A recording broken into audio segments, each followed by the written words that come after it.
les boîtes noires, alors, est-ce que ça pourrait aider Vous savez, depuis qu'on a réussi à récupérer les boîtes noires qui ont été repêchées, je vous le rappelle, par plus de 35 cm de fond dans la baignoire de la suite 2806 de l'hôtel Sofitel de New York, on commence enfin à comprendre ce qui s'est réellement passé dans la ténébreuse affaire DSK. Voici le déroulement des faits. 11h47, c'est le dernier contact de DSK avec la réception. Après silence radio. À 12h02, il entre dans une forte zone de turbulence. Il décide alors de changer de cap et de se diriger vers la salle de bain afin d'éviter une zone nuageuse, sombre, très importante. À 12h09, DSK subit un gros givrage de sa sonde Pitote.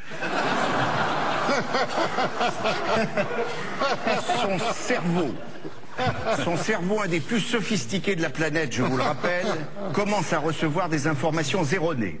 Et son lobe cérébral gauche entre en conflit avec le droit, ce qui a toujours été politiquement son problème. Il ne sait plus alors s'il doit se montrer un peu gauche ou aller droit au but.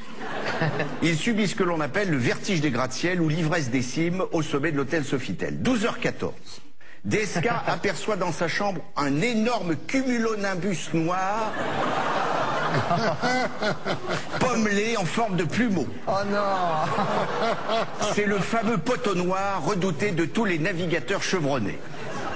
DSK veut le contourner, mais il est trop tard. Il rentre dans la zone orageuse à plein gaz.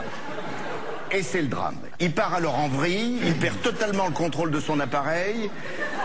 Il demande à la femme de chambre de lui saisir l'appareil, mais celle-ci refuse désespérément de lui dégager sa sonde Pitote.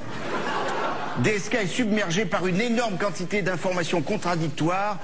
Je n'y comprends plus rien, dit-il. On l'entend très bien sur les enregistrements. J'avais pourtant pris le forfait FMI, femme de ménage incluse.